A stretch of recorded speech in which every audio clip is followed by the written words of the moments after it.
Thank you for joining me to discuss The Fasting Cure by Upton Sinclair. This book was published in 1911, and I find it to be just as relevant today as it was then. To start, Sinclair explains the layout of the book. It contains 2 articles he wrote for Cosmopolitan magazine in 1910 and 1911, dozens of letters sent to him by readers, and excerpts of other articles he published in a magazine called Physical Culture. Sinclair says that the reasons he wrote this book were twofold. First, he wanted to include more information about fasting because he was receiving many letters asking the same questions. Second, he wanted to get the attention of people with scientific backgrounds who could research fasting and bring it into the mainstream. Sinclair briefly mentions autointoxication, which is thought among natural hygienists to be the root cause of all disease. The definition of autointoxication is poisoning by a toxin formed within the body, in this case by intestinal bacteria. Sinclair recommends several books on the subject of fasting, including one called Fasting, Hydrotherapy, and Exercise by Bernard McFadden. I include this book title because in the early 1900s there was a health facility where people could do supervised fasts called Bernard McFadden's Healthatorium.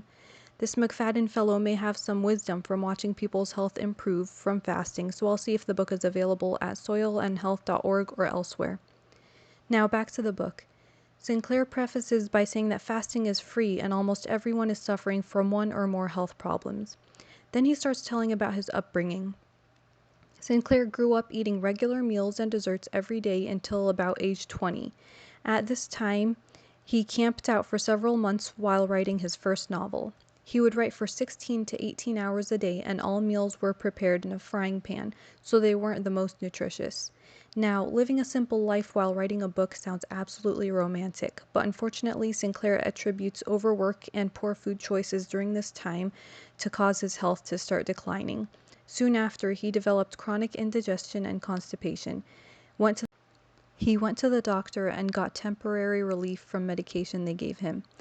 At this point, Sinclair tells us he never consumes tea, coffee, alcohol, or tobacco. I remember reading on his Wikipedia page that his mother was very religious, so I think that might be why he doesn't consume these things.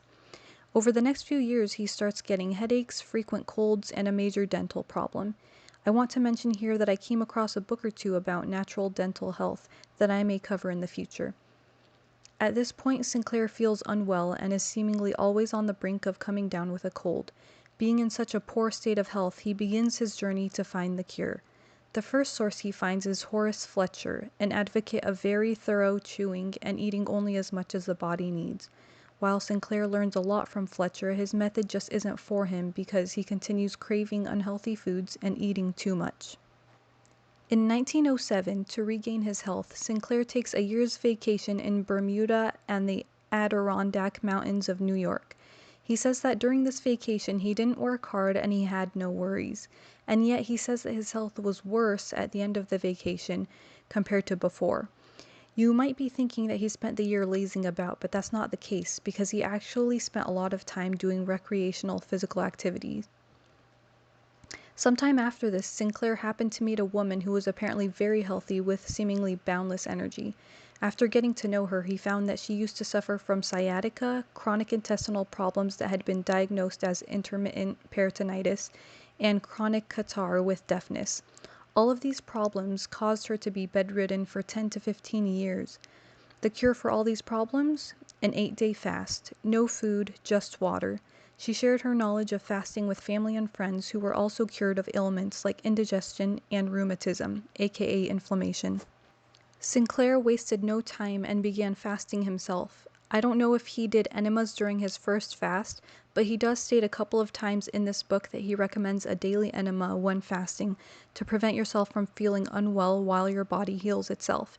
He also recommends a daily shower. His first fast was 12 days long. On day 1, he felt very hungry. Day 2, he was no longer hungry, but he did feel weak and had some dizziness in the morning. He spent days 1 through 4 mostly reading in the sun. On day 5, he felt more energetic and took to walking in addition to reading and writing. The amount of mental clarity and energy he experienced at this point in the fast was very impressive to him.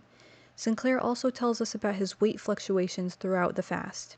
He lost 15 pounds in the first 4 days, and then 2 pounds were lost in the remaining 8 days. By day 12, he was getting too weak to walk.